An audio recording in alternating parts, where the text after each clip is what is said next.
Olá, boa noite. Terminou há pouco no Allianz Parque. Palmeiras 3, Atlético Mineiro 0. Que atuação palmeirense, hein? 4 jogos sob o comando do Cebola, Andrei Lopes. 4 vitórias, 14 gols a favor, 1 contra. É um cartão de visita dele, ele vai entregar de bandeja para o Abel Ferreira, que assistiu ao jogo das tribunas, desembarcou cedo em Cumbica e já foi para o estádio à tarde, assistiu e deve ter gostado da atuação palmeirense. Vai receber do auxiliar fixo do clube este relatório. 4 jogos, 4 vitórias, futebol muito mais envolvente do que vinha sendo praticado, que não vinha sendo praticado, 14 gols a favor e 1 contra. Uma aula de contra-ataque, de como fazer contra-ataque, aproveitando a velocidade de seus jogadores das extremidades, de seus meias. Atuação muito segura, muito boa do Palmeiras e atuação lastimável do Atlético. Um time que aspira ganhar o título brasileiro, ainda mais depois de 49 anos de jejum, não pode sofrer tanto gol. Mas não pode mesmo. Não pode. 23 gols é muito gol sofrido para um time que aspira a ser campeão. Vai ter que melhorar isso aí. Deixar sua zaga no mano a mano, como gosta de fazer o Sampaoli, correndo esse risco, sendo o Hever o homem da sobra, não vai dar. Não vai dar. É um jogador que não tem mais a velocidade de outrora. Ele tem uma certa técnica, sabe sair jogando, tem um passe bom, mas no mano a mano é um desastre. E foi um desastre, mais ou menos, o que aconteceu. Em 6 jogos, nos 6 últimos, o Atlético venceu o Goiás. Empatou 2 jogos em casa com o Fluminense Sport. E perdeu 3 partidas. Então, a coisa não. Perdeu para o Fortaleza, jogando com 1 a mais, o segundo tempo praticamente inteiro. A coisa está feia para o Atlético. Perdeu para o Bahia de virada e perdeu agora para o Palmeiras 3 a 0. Placar para ninguém botar defeito.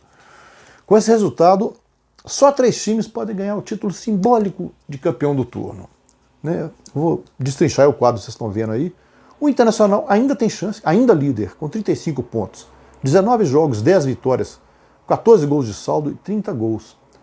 Para manter o título, o Atlético tem um jogo por fazer com o Atlético Paranaense, em data ainda não definida, não pode ganhar.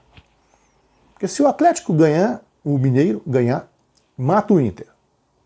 Ou se o São Paulo ganhar os 2. O São Paulo tem 3 jogos para fazer.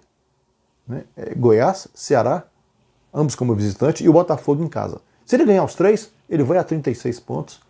Vai a 36, vai a 39. Se ele ganhar 2 desses jogos, 2, basta ganhar 2, não precisa mais ganhar os 3. Ele vai a 36 e não pode ser alcançado por ninguém, nem o Atlético, nem o Inter. Então o São Paulo ficou uma grande coisa aí, uma grande chance de ser campeão simbólico do turno. A gente só vai saber isso lá no meio do retorno, é um campeonato muito maluco. E o Atlético vai ter que acontecer isso. O São Paulo não pode ganhar 2 jogos e ele tem que ganhar o dele. Ele que está ganhando dele, ele mata o Inter. Mas ele vai depender do São Paulo não ganhar 2. Fica a coisa mais para o São Paulo aí. Como foi o jogo no Allianz Parque? O Atlético, sem o Keno, estava suspenso, escalou o Marrone numa ponta e o Savarino na outra, sem um atacante de ofício. Apostou no Matias Aracho, o meia argentino, totalmente fora de forma ainda, coitado, e o Natan, os dois se revezando para entrar em infiltrações na área. Mas o Palmeiras escalou o Wesley numa ponta, prendendo o Guga, e o Rony na outra, prendendo o Arana. E amarrou o Atlético.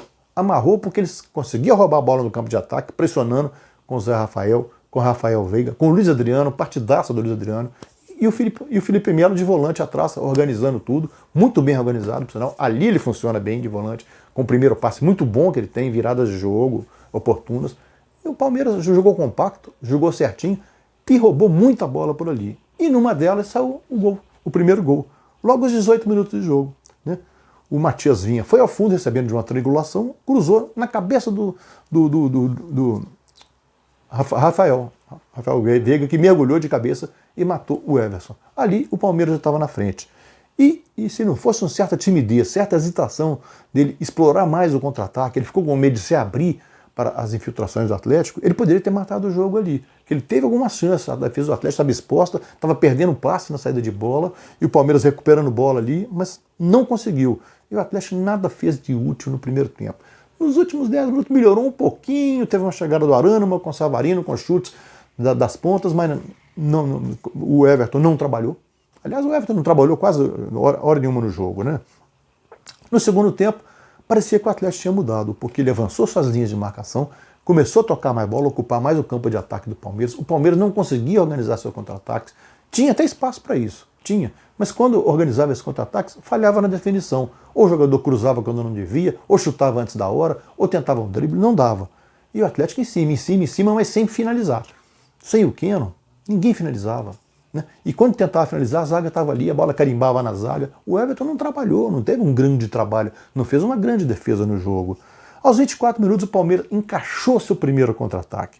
O Rony, em tabela com o Luiz Adriano recebeu na direita, lançou no meio sozinho, já praticamente sem goleiro, o Rony só colocou. O Everson vendido.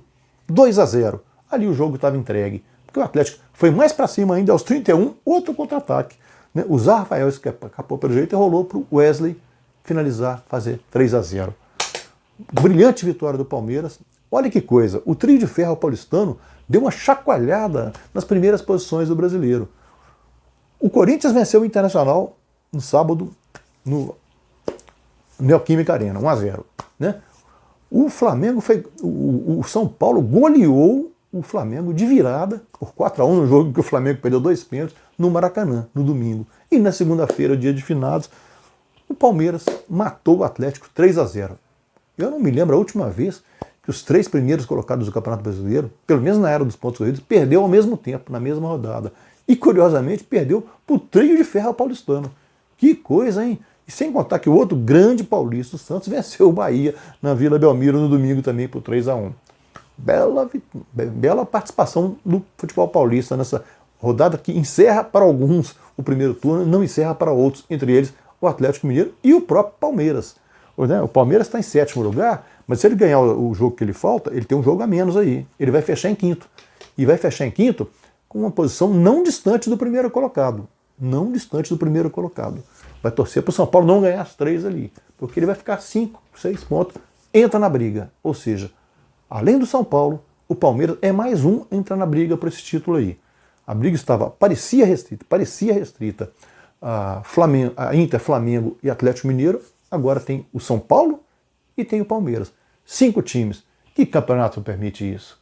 Por pontos corridos permite. Ainda tem o Fluminense no miolo ali, mas o Fluminense eu não vejo com essa força para brigar ali na frente. E nem o Santos, que faz uma campanha surpreendente também. Esse deve ficar ali tentando uma vaga na Libertadores, mas os outros 5 não. Os outros 5 têm bala e estão mostrando o São Paulo evolução e o Palmeiras evolução também.